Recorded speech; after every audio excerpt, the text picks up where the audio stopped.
Hello, ഇന്ന് നമ്മൾ കുറച്ച് പഴങ്ങളൊക്കെ ഒന്ന് പറിച്ചെടുക്കാം കേട്ടോ. ആദ്യം തന്നെ നമ്മുടെ ഡ്രാഗൺ ഫ്രൂട്ട് ഇങ്ങ് പറിക്കാം. ഇത് ഇവിടെ മഴ ആയതുകൊണ്ട് തന്നെ നല്ല കൊതുകുണ്ട് കേട്ടോ. എൻ്റെ കയ്യിലൊക്കെ നല്ല കൊതുകിൻ്റെ കടി കിട്ടുന്നുണ്ട്. അപ്പോൾ നമ്മുടെ ഡ്രാഗൺ ഫ്രൂട്ട് ഒരുപാടങ്ങ് വലിയതൊന്നും ആയില്ല കേട്ടോ.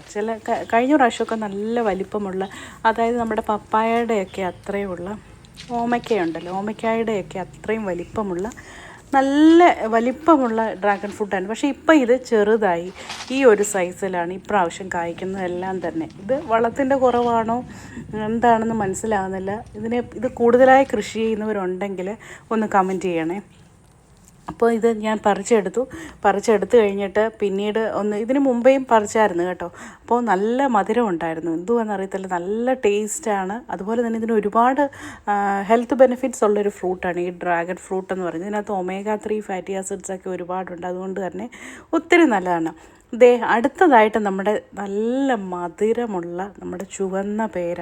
ഇത് വിളവെടുക്കുന്നതിൻ്റെ കാര്യം പറയുവാണെങ്കിൽ എനിക്ക് ഏറ്റവും ഇഷ്ടപ്പെട്ട, മറ്റ് പേരയ്ക്കയെക്കാട്ടിലും നല്ല സ്വാദുള്ളതാണ് ഈ പേരയ്ക്ക. അതായത് ഇത് പറിച്ചെടുക്കുമ്പം കിട്ടുന്ന ഒരു സന്തോഷമുണ്ടല്ലോ, അത് വളരെ വലുതാണ്. ഇത് ഒരുപാട് നാൾ നല്ലതുപോലെ നല്ല പ്രയത്നമുണ്ട് കേട്ടോ ഈ പേരയുടെ പുറകിൽ. കാരണം ഒരുപാട് ഇത് ഉണങ്ങിപ്പോവുക, മുരടിച്ചൊക്കെ വന്നായിരുന്നു. പക്ഷേ എങ്കിലും നല്ല രീതിയിൽ കെയർ കൊടുത്ത് നല്ലപോലെ ഒരു ഹാർഡ് വർക്കിൻ്റെ ഒരു ഫലം കൂടിയാണ് ഈ ഒരു പേരയ്ക്ക എന്ന് പറയുന്നത്. എനിക്ക് ഒത്തിരി ഇഷ്ടം, നല്ല സ്വാദുണ്ട്. അപ്പോൾ ഈ പേരയ്ക്ക നല്ലപോലെ കായ്ക്കുകയും ചെയ്യുന്നതാണെന്ന് മനസ്സിലായി കേട്ടോ. അപ്പോൾ അതിൻ്റെ തൈ കിട്ടുവാണെങ്കിൽ നിങ്ങളും മേടിച്ച് വെക്കുക. അടുത്ത നമ്മുടെ ഫിലോസാനാണ്. ഫിലോസാന് നിറയെ കായ്ച്ചിട്ടുണ്ട്, പക്ഷേ പഴുത്തില്ല കേട്ടോ. അതിൻ്റെ ഒരു സീസൺ അങ്ങോട്ടായി വരുന്നതേ ഉള്ളൂ. അത് ഞാൻ പഴുത്ത് കഴിഞ്ഞ് നിങ്ങളെ ബാക്കി ഞാൻ കാണിക്കാമേ. ഇത് നമ്മുടെ സ്ട്രോബെറി പേരയാണ്. സ്ട്രോബെറി പേരയെന്ന് പറഞ്ഞാൽ നല്ല മധുരമായിരുന്നു. കഴിഞ്ഞ പ്രാവശ്യത്തിനൊക്കെയോ നമ്മുടെ സ്ട്രോബെറി കഴിക്കുന്നതിനെക്കാട്ടി നല്ല മധുരമുള്ള പേരയ്ക്കയായിരുന്നു ഇതിൻ്റെ അകത്തുള്ള ഈ പേരയ്ക്ക ഉണ്ടോ. ഇതിലും കുറച്ചുകൂടെ മാത്രമേ വലുതാവത്തുള്ളൂ കേട്ടോ. ഇപ്രാവശ്യം എന്തുവാണെന്നറിയത്തില്ല, ഇതിൽ വരുന്ന കായ്കൾ കുറച്ചൊക്കെ ഞാൻ നോക്കിയപ്പോൾ ഇതിൽ കല്ല് പോലെ ഉണങ്ങി അങ്ങ് പോവുക. നോക്കട്ടെ, ഉണങ്ങി പോകുന്നത് ഞാൻ കാണിച്ചത്. അതെന്താണെന്ന് അറിയത്തില്ല. അതറിയാവുന്ന ഞാൻ നോക്കട്ടെ. ചില നല്ലപോലെ ഇപ്പോൾ കായ്ച്ച് തുടങ്ങുന്നതേ ഉള്ളൂ.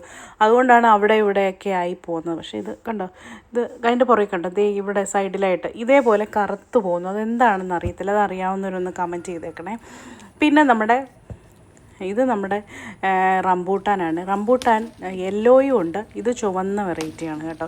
ഇതിന് നല്ല മധുരമെന്ന് പറഞ്ഞാൽ നമ്മുടെ തേൻ പോലെ മധുരമുള്ള വെറൈറ്റി റംബൂട്ടാൻ. ഇത് N91 അങ്ങനെ എന്തോ ആണ്. ഈ ഒരു ഹോം ഗ്രോണിൻ്റെ ആയിരുന്നു. എന്നിട്ട് നല്ല റംബൂട്ടാനാണത്. അത് മേടിച്ച് വെച്ചിട്ട് ഇപ്പോൾ ഒരു 3 വർഷമൊക്കെ ആവുന്നുള്ളൂ കേട്ടോ. പെട്ടെന്ന് കായ്ക്കുന്ന റംബൂട്ടാനൊക്കെ. പിന്നെ നമ്മുടെ ചക്ക. ഈ ചക്കയുടെ കാര്യം പറയുവാണെങ്കിൽ നല്ല മധുരമുള്ള നമ്മുടെ ചെമ്പരത്തി വരിക്കയെന്ന് പറയുന്ന ചക്ക കേട്ടോ. ഇതിൻ്റെ വിളവെടുത്ത് വെട്ടി കട്ട് ചെയ്തു. നല്ല സ്വാദ് ഞാൻ കാണിച്ചു തരാം. ഇതിൽ ഒരെണ്ണം ഞാൻ പറിച്ചു, അത് കട്ട് ചെയ്യുന്നതാണ്. ഇത് ഒരു ദിവസം മുമ്പേ പറിച്ച് വെച്ചിട്ട് കട്ട് ചെയ്യുകയാണ്. പിന്നെ ഇതിൻ്റെ മണമെന്ന് പറഞ്ഞാൽ ഭയങ്കര മണമാണ് കേട്ടോ. നമ്മുടെ കൈയൊക്കെ എന്ന് പറഞ്ഞാൽ നമ്മൾ ഈ ഡുരിയൻ കഴിക്കുമ്പോൾ അതിൻ്റെ മണം നമ്മുടെ കയ്യിൽ നിന്ന് പോകത്തില്ല. അതുപോലെയാണ് ഇതിൻ്റെ മണം. നമ്മുടെ കൈ എത്ര സോപ്പിട്ട് കഴുകിയെന്ന് പറഞ്ഞാൽ ഈ ചക്കയുടെ മണം പോകത്തില്ല. അതുപോലത്തെ ഒരു വെറൈറ്റിയാണ്. അതുപോലെ മധുരവും നല്ല മധുരമുള്ള ഒരു ടൈപ്പ് ചക്കയാണിത്. നമ്മളിതിങ്ങനെ കാണുമ്പം നല്ല ഭംഗിയായിട്ടൊക്കെ തോന്നും. പക്ഷേങ്കിൽ നമ്മൾ ഓരോ ഫ്രൂട്ട് കഴിക്കുമ്പോഴും അതിന് പിന്നിൽ ഒരു വലിയൊരു കഠിനാധ്വാനവും നമ്മളുടെ പരിചരണവും കെയറിങ്ങും അതുപോലെ നമ്മുടെ സ്നേഹവും അതുപോലെ നല്ല സൂര്യപ്രകാശവും മഴയും എല്ലാം കിട്ടി ചേർന്ന് വളർന്ന ഈ പഴങ്ങൾ നമ്മുടെ കയ്യിലേക്ക് നമ്മൾ പറിച്ചെടുക്കുമ്പോൾ ഉണ്ടല്ലോ കിട്ടുന്ന ആ ഒരു സന്തോഷവും അതുപോലെ തന്നെ നമുക്കൊരു അഭിമാനം കൂടിയാണ്. നമ്മൾ തന്നെ അതിൻ്റെ ഫലം എടുക്കാൻ കിട്ടുമ്പം ഒരു ഇതല്ലേ. ഇപ്പം തന്നെ ഒട്ടുമിക്ക ഫ്രൂട്ട് പ്ലാന്റുകളും ബഡഡും അതുപോലെ ഗ്രാഫ്റ്റൊക്കെ ചെയ്ത് വരുന്നത് കൊണ്ട് തന്നെ ഒരുപാട് സ്ഥലമില്ലാതെ തന്നെ നമുക്ക് ചട്ടികളിലൊക്കെ വെച്ച് വളർത്തി ഇത് പരിപാലിച്ച് നമുക്ക് അതിൻ്റെയൊക്കെ ഇത് പറിച്ചെടുക്കാൻ പറ്റും കേട്ടോ. അങ്ങനെ ഒരു നല്ല ഒരു കാര്യം കൂടിയുണ്ട് ഇപ്പോഴത്തെ ഈ കാലത്ത്. പണ്ടൊക്കെ എന്ന് പറഞ്ഞാൽ എല്ലാ മരങ്ങളായി വലിയ മരങ്ങളൊക്കെ മാവൊക്കെ കായ്ക്കണമെങ്കിൽ വലിയ വർഷങ്ങൾ എടുക്കുമായിരുന്നു. പക്ഷേ ഇപ്പം 2-3 വർഷം കൊണ്ട് തന്നെ ഇതൊക്കെ കായ്ച്ച് നമുക്ക് കാണാൻ പറ്റും. അതുപോലെ തന്നെ കായ്ച്ച് കിടക്കുന്ന മരത്തിൻ്റെ കൊമ്പിൽ ഇതിങ്ങനെ പഴുത്ത് കിടക്കുന്ന മാങ്ങയാണെങ്കിലും നാരങ്ങയാണെങ്കിലും പേരയ്ക്കയാണെങ്കിലും ഒക്കെ കിടക്കുന്നത് കാണാൻ ഒത്തിരി നല്ല. പിന്നെ ഇത് നമ്മളിങ്ങനെ പറിച്ചെടുക്കുമ്പോൾ ഉണ്ടല്ലോ നമുക്ക് ആ ഒരു നേച്ചറുമായിട്ടുള്ള ഒരു ഒരു റിലേഷൻഷിപ്പ് അല്ലെങ്കിൽ ഒരു ആത്മബന്ധം നമുക്ക് കൂടുതലൊന്ന് സ്ട്രോങ് ആയി കിട്ടും കേട്ടോ. നമ്മൾ ചെന്ന് പറിച്ചെടുത്ത് അന്നേരം തന്നെ കഴിക്കാനൊക്കെ പറ്റുന്നത്. ചില സമയത്ത് ഈ പേരയ്ക്കായോ അല്ലെങ്കിൽ നല്ല ഫ്രൂട്ട്സൊക്കെ കാണുമ്പോൾ നമ്മൾ പെട്ടെന്ന് വാഷ് ചെയ്യുന്നത് പോലും അങ്ങ് മറന്നു പോകും. ഇപ്പം നിപ്പയൊക്കെ ഉള്ളതുകൊണ്ട് തന്നെ ഏത് ഫ്രൂട്ട്സ് നമ്മൾ കടയിൽ നിന്ന് വാങ്ങിയാലും അത് നല്ലപോലെ വാഷ് ചെയ്തിട്ടൊക്കെ കഴിക്കാൻ പാടുള്ളൂ. പ്രത്യേകിച്ച് ഗ്രേപ്സൊക്കെ വാങ്ങുമ്പോൾ നമ്മൾ അതിൻ്റെ അകത്ത് കുറച്ച് ബേക്കിംഗ് സോഡയും ഉപ്പൂടൊക്കെ ഇട്ട് നല്ലതുപോലെ കഴുകി അല്ലെങ്കിൽ കുറേ നേരം വെള്ളത്തിലൊക്കെ ഇട്ട് വെച്ചിട്ട് മാത്രമേ കഴിക്കാൻ പാടുള്ളൂ കേട്ടോ. പിന്നെ ഇപ്പം ഞാൻ വേറൊരു കാര്യം ചെയ്യുന്നത്, ഇപ്പം നമ്മുടെ കുറച്ച് സീഡ്സൊക്കെ ഇടാൻ പോവുകയാണ്. അതായത് ഇപ്പോൾ ഇട്ട് കഴിഞ്ഞാൽ നല്ലപോലെ കിളിച്ച് വരും. മഴയൊക്കെ ഉള്ളതുകൊണ്ട് നമ്മൾ ഒത്തിരി വെള്ളമൊന്നും ഒഴിക്കാതെ തന്നെ അത് കിളിച്ച് വരും. അതുകൊണ്ട് നല്ലതാണ് അത്. കാരണം അതുകൊണ്ട് തന്നെ ഞാനിപ്പോൾ കുറച്ച് സീഡ്സൊക്കെ ഇട്ട് കൊടുക്കുകയാണ്. അത് കുറച്ച് കഴിയുമ്പോൾ ഇതൊക്കെ വളർന്ന് കഴിയുമ്പോൾ ഞാൻ കാണിക്കാമേ. പിന്നെ കുറച്ച് ക്ലീനിങ് ഒക്കെ ആയിരുന്നു. ചെടി വെക്കുന്ന ചെടിച്ചട്ടിയൊക്കെ മാറ്റി വെച്ചിട്ട് അവിടെയൊക്കെ നല്ല വൃത്തിയായിട്ട് കഴുകി അങ്ങനെ കുറച്ച് ഗാർഡനിലൊക്കെ ഇങ്ങനെ സമയം സ്പെൻഡ് ചെയ്ത് ക്ലീനിങ്ങും ഒക്കെ ആയിട്ട്. പിന്നെ നമ്മുടെ മഞ്ഞളൊക്കെ കിളിച്ച് വരാൻ തുടങ്ങിയിട്ടുണ്ട്. അപ്പം ഞാൻ ഉപയോഗിക്കുന്ന മഞ്ഞൾ എന്ന് പറഞ്ഞാൽ ഞാൻ തന്നെ കൃഷി ചെയ്ത് നടുന്ന മഞ്ഞൾ പൊടിച്ച് എടുക്കുന്നത് തന്നെയാണ് കേട്ടോ. അതുപോലെ തന്നെ കുരുമുളകൊക്കെ ഇത് നമ്മുടെ ഈ ചെറിയ ചട്ടി വളർത്തുന്ന കുരുമുളകുണ്ടല്ലോ, കുറ്റി കുരുമുളക്, അതിനൊക്കെ തിരിയിട്ട് തുടങ്ങിയിട്ടുണ്ട്. ഇതൊക്കെയാണ് നമ്മുടെ ഗാർഡനിലെ വിശേഷങ്ങൾ. വീഡിയോ ഇഷ്ടപ്പെട്ടുവെങ്കിൽ തീർച്ചയായിട്ടും ലൈക്ക് ചെയ്യാനും കമൻറ്റ് ചെയ്യാനും മറക്കല്ലേ കേട്ടോ. അതുപോലെ തന്നെ വേറെയും കുറേ ഫ്രൂട്ട്സൊക്കെ ഉണ്ട്. എല്ലാം ഒന്നും ഞാൻ ഈ വീഡിയോയിൽ ഉൾപ്പെടുത്തിയിട്ടില്ല. വളരെ കുറച്ച് കാര്യങ്ങൾ മാത്രമേ ഉൾപ്പെടുത്തിയിട്ടുള്ളൂ. അപ്പോൾ ഇപ്പം പിന്നെ മഴക്കാലം ആയതുകൊണ്ട് തന്നെ നമ്മൾ ഒരുപാട് വെള്ളമൊന്നും ഒഴിക്കേണ്ട ജോലിയൊന്നുമില്ല ഇതിന്. അല്ലെങ്കിൽ ഇതിന് നമ്മൾ വെള്ളം ഒഴിച്ച് കൊടുക്കാറുണ്ട്. പിന്നെ വളം ഇപ്പം മഴ ആയതുകൊണ്ട് വളം കൊടുത്താലും നല്ലതാണ്. ചിലർ പറയും മഴയത്ത് വളം ഇടരുതെന്ന്. മഴ കഴിയുമ്പോഴാണ് വളം ഇടേണ്ടതെന്നൊക്കെ പറയും. പക്ഷെ അതെന്താണെന്ന് എനിക്ക് കറക്റ്റ് അറിയത്തില്ല.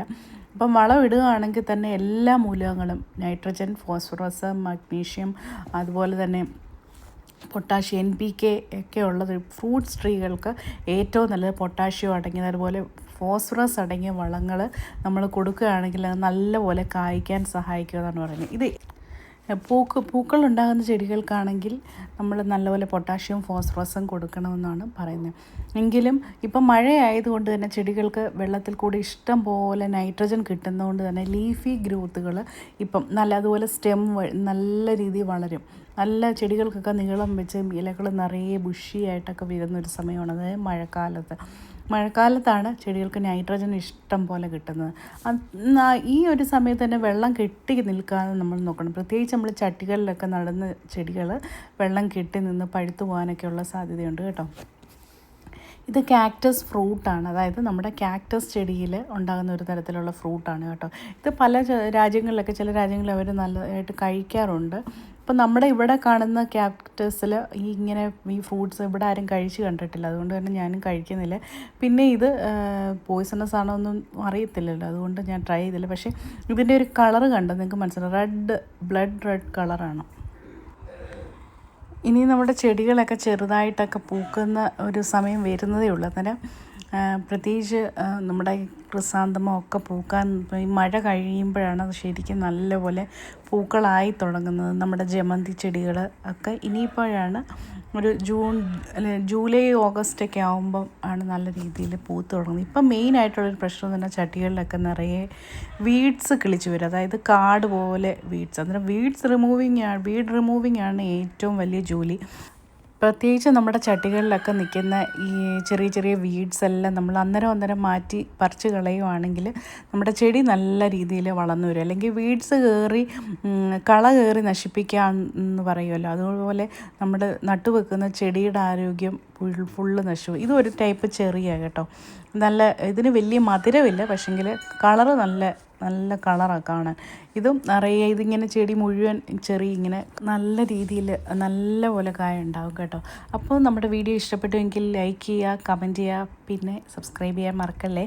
അപ്പോൾ നമുക്ക് മറ്റൊരു വീഡിയോയുമായി വീണ്ടും കാണാം. Till then take care friends, bye, see you in next videos. പഴയ വീഡിയോകൾ ഒരുപാടുണ്ട് കേട്ടോ, അതെല്ലാം കാണാൻ മറക്കല്ലേ. ബൈ.